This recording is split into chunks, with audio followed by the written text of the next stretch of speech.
Se você também atingiu 38 ou 39 pontos na primeira fase do OAB, fica por aqui que eu vou te ajudar a decidir o que fazer a partir de agora. A primeira coisa que vocês se questionam é: o que é que eu faço agora?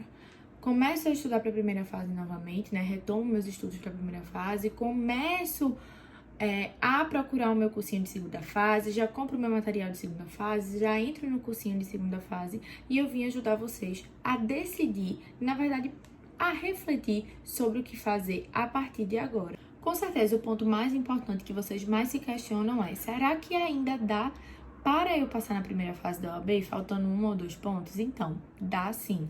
Gente, existe uma coisa chamada anulação de questões, tá? É aberto um prazo de recursos e nesse prazo de recursos, vocês que são o quê? Os examinandos têm a oportunidade de recorrer sobre aquelas questões que vocês acham que tiveram ou algum erro material ou algum erro formal, certo? Então, é muito importante que vocês, nesse prazo aí de recurso, vocês deem uma olhada na prova com atenção, sigam os cursinhos, tá? Que normalmente os cursinhos, eles dão ali as questões passíveis de anulação e que vocês recorram, não desistam, o não vocês já têm. Então, se você pode recorrer, né, você é dada essa oportunidade pela OAB, pela FGV, use essa oportunidade ao seu favor. Pegue as questões, veja quais são passíveis de anulação, siga os cursinhos, né? Cursinhos que eu indico, que sempre acertam aí, né? Questões que podem realmente ser passíveis de anulação e muitas vezes são anuladas sim. CEISC, Gran Cursos, meu curso, SES. Então, são o quê? Cursinhos muito sérios e que estudam muito bem. Então, aqueles recursos que eles indicam para vocês, vocês podem confiar que a chance dele ser deferido e a questão ser anulada é muito grande, certo? Apesar disso, é super importante pontuar uma coisa aqui. Às vezes, a gente acha que qualquer questão que for anulada, a gente vai ganhar um ponto. Mas não é bem assim. Vocês têm que levar em conta o quê? Se a questão que você fez, você acertou e ela foi anulada, você não vai ganhar o ponto. Por quê? Porque você já tinha aquele ponto, né? Mas, se a questão você havia errado e ela foi o quê? Anulada, você vai ganhar o ponto. Então, preste bastante atenção e leve isso em conta também na hora de analisar o que é que você vai fazer a partir do momento que você está faltando aí 2 ou 1 questão para passar na primeira fase. Você tem que olhar essas questões que estão passíveis de anulação, se você acertou ou errou elas. Não adianta, por exemplo, ter 2 questões passíveis de anulação, só que você acertou as 2. Mesmo que só falte 1 ponto, caso elas 2 sejam anuladas, elas não vão mudar nada para você, porque você havia acertado. Então, é muito importante você fazer essa análise, principalmente para você decidir o que vai fazer ao final e se você vai começar a estudar para a primeira fase ou para a segunda fase. Outro ponto importante é você procurar aqueles cursinhos que permitem que, caso você inicie a segunda fase e não haja anulação de questão e que você não seja aprovado na primeira fase, você consiga o quê? Reverter essa segunda fase em primeira fase, ou seja, o cursinho de primeira fase. Alguns cursinhos permitem isso, eu digo que vocês deem uma pesquisada, mas um eu tenho certeza que tem, que é o CEISC. Inclusive, eu vou deixar um cupomzinho de desconto aqui para vocês, que vocês na descrição, que vocês podem usar ele, tá? Para se inscrever na segunda fase, caso vocês também não passem, né, que eu espero que vocês passem sim, que haja anulação, né, que a justiça seja feita em relação à prova.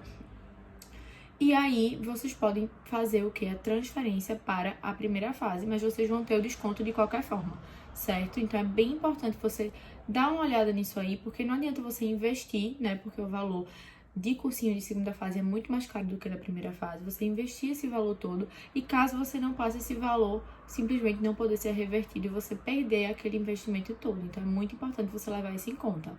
Outra coisa que eu vejo as pessoas falando muito pouco é referente realmente a você decidir não iniciar o estudo para a segunda fase, né?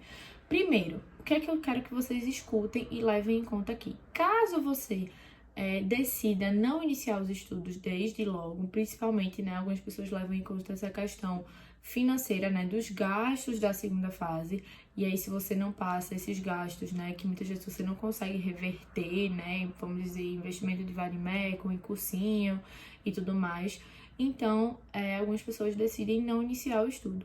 Caso você decida não iniciar o estudo, pense da seguinte forma: caso tenha anulação e você passe, você vai ter um tempo aí, pelo menos assim, vai ser um tempo reduzido de estudo, mas você vai ter um tempo de pelo menos um mês para estudar para a segunda fase. Você vai se preparar freneticamente. Caso você faça a prova, não consiga passar porque teve pouco tempo de estudo, você já passou pela primeira fase. Ou seja, caso você não passe na segunda e primeira, você tem o quê? A oportunidade da repescagem. Então, eu trago isso aqui e falo isso pra vocês porque eu também quero mostrar os dois lados dessa escolha. Sobre você escolher iniciar já o estudo para a segunda fase e sobre você escolher esperar. Independentemente da situação, ambas as situações existem soluções, né? E a gente tem que ter sempre esse pensamento positivo sobre essa decisão, certo? Mas é uma decisão muito, muito pessoal. Eu trouxe aqui para vocês tanto o viés de quem decide iniciar desde logo a segunda fase, como também o viés de quem decide aguardar. Não existe certo ou errado, simplesmente você tem que analisar as suas condições financeiras, o seu tempo, e também essa questão da possibilidade de anulação de questões, se você acertou ou errou as questões. Eu espero ter esclarecido todas as dúvidas de vocês. Caso vocês tenham mais alguma dúvida, vocês podem colocar aqui nos comentários. Eu vou procurar também lá no Instagram, @aRotinaJurídica. Eu ajudo vocês também na primeira fase da OAB, com cronograma personalizado, uma mentoria especializada e individualizada para você, e também na segunda fase de Direito do Trabalho. Vocês podem dar uma olhada lá no meu Instagram e também em alguns vídeos que tem aqui no YouTube, certo?